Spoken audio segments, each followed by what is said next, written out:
Now, alarmingly, a recent study found that some human brains may contain up to 7 grams of plastic, the equivalent of how much goes into making a small spoon. Seems extraordinary, doesn't Isn't it? But that's not where the shocking statistics stop. From placental and lung tissue to the liver and the kidneys, plastic appears to be colonising our bodies. But can we avoid them? And if so, what can we do? With researchers warning that our exposure is increasing, journalist Lucy Siegle is here with the steps we can take to protect ourselves. Good morning. Good morning. This is quite scary. I know. And I think we should just qualify it by saying that there's been a lot of research relatively recently that has come out. And I think all the experts, all the scientists, all the researchers would stress that this is not definitive yet, that the studies need to be bigger and more comprehensive so that we can really pin down what health impact these plastics are having. And there's basically 2 different types. There's microplastics and nanoplastics. Yes. What are these? OK, so microplastics, so big pieces of plastic. We know that we've got a bit of a plastic waste problem. Yeah, so sure. 80% of all the plastic ever created is still with us in some format. That's the weight of 1 billion elephants in landfill, in the ocean, in soils, and a little bit in us as well. And big plastic breaks down into small plastic. It doesn't evaporate or disappear, but it breaks down. Microplastics are plastics under 5 millimetres, and nanoplastics are a sort of new classification of very tiny pieces under 100 nanometres, which are like tinier than a micron, a human hair. So you have to see it through a microscope. You do. They're invisible to the naked eye, basically. But we are, as you say, scientists, researchers are finding higher concentrations in the human body than they have done before.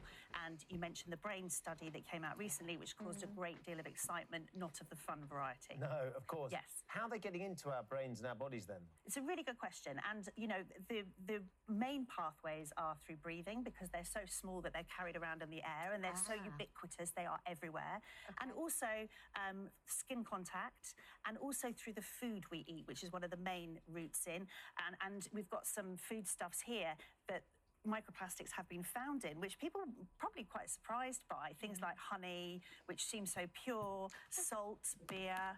Well, yeah, because it's in a glass jar as well. I know. And, you know, there was some early research on honey, and it found that it was actually the beekeepers' bags that they used to store the honeycomb in, which were plastic, which was transmitting the plastic. But microplastics has also been found in pollen as well. So because it's everywhere, it gets into the bees carry it, and it gets into the product itself. Right. And beer? Sorry. Yeah, just go on. asking for a friend. Yes, it's been detected in beer. Yes, you may have an interest in this, but through the brewing process, it's entering somehow. So there's things that are a bit more mysterious, and then there's things like chewing gum, like mainstream chewing gum, is essentially just plastic. Once you've sucked out the mint, you're left with a sort of plastic. So sometimes we're just putting plastic straight in our systems anyway. This, by the way, is a very clever non-plastic chewing gum. So people are rising to the challenge. So there are options out there, but you need to be aware that it's happening. Of course you do. And what is it doing to us as well? That's the thing. You can say we've got it in our body, but how is it actually affecting our health? Yes, so it tends to be congregating around different points of the body. So it's been found in lung tissue, it's been found in the gut, it's been found in the liver. And one of the main problems is that it is connected to causing inflammation. And as you know, inflammation is connected to lots of non-communicable diseases. And microplastics have been so far connected to everything from cancer to asthma to diabetes. So it could play a role in lots of different illnesses, but more research is definitely needed for firm conclusions. There is a lot of tea made and tea bags used in our house. Is that something else we need to be concerned about? So what I would say is we want to try and minimise our exposure to microplastics. They are everywhere. You can't eradicate them completely, but, you know, how many cups of tea? Well, me too, I drink a lot of tea. And once you put hot water with plastic, that's when you get a surfeit of microplastics. Now, a few years ago, many of the tea bag manufacturers decided it would be great to use more more plastic in tea bags, you know, one of those great things. And it would stop things like the tea bag bursting when you're a bit, you know, violent with Vigorous, the old vigorous, yeah. exactly. But subsequently, we've realised that releases a lot of microplastics, up to 1.2 billion per millilitre. That's what researchers have found. It's incredible. And to be honest, a lot of the big tea bag manufacturers have again risen to the challenge, taken the plastic out, and they are using plant-based cellulose plastics, which are not as bad as the oil-based.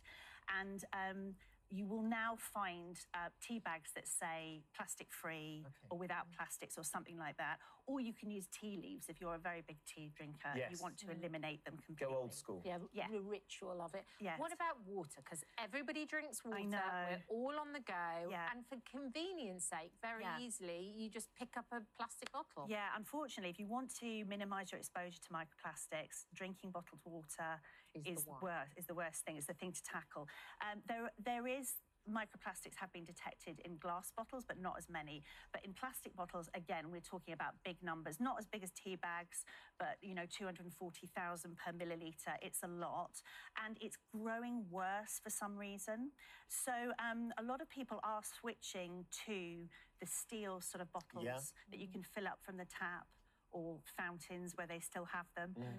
And a lot of people are installing filters, water filters at home. You can install them straight into your tap so they intercept the water. Even a plastic water filter is like probably the better. jugs, you mean? Yeah, that's probably better. Okay. Well, there's also ones that you can fit on your tap. Okay. So you have a drinking tap. You know, you see them in posh kitchens now. Yeah. So, Lucy, if everyone's going to be at home listening to this and going, goodness me, I've got so much plastic in me. Yes. Is there anything we can do to sort of get rid of some of the plastic that's already in us? Yes, if anyone says to you, you can detox plastic out of your system, be very sceptical. But there are some things that researchers suggest. So infrared saunas are very good for reducing it. They're very good, actually, for reducing inflammation and stuff like that anyway. And it just helps your system to work better. So, you know, it obviously stimulates sweating. And then there are other things that researchers are looking into. Probiotics, good probiotics will probably play a part. And eating more fibre, that age-old piece of health advice, because in both cases, they kind of seem to trap microplastics and take them, you know, with them when they're expelled from the system. And it's really about microplastics put pressure on the human body. So we need to have our systems working as well as they can possibly work. So a lot of it's the boring age-old advice. Minimise exposure, eat more fibre. Yeah, like wooden boards, not plastic. Yes. No plastic Tupperware, change to glass. Yes, and I take my shopping out of plastic as soon as I can and decant it into, you know, things like this, glass jars and stuff like that.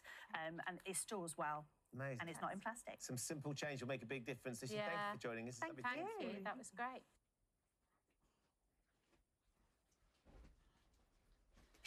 Easing into mornings. Shark Hydrovac sponsors this morning. It starts in darkness.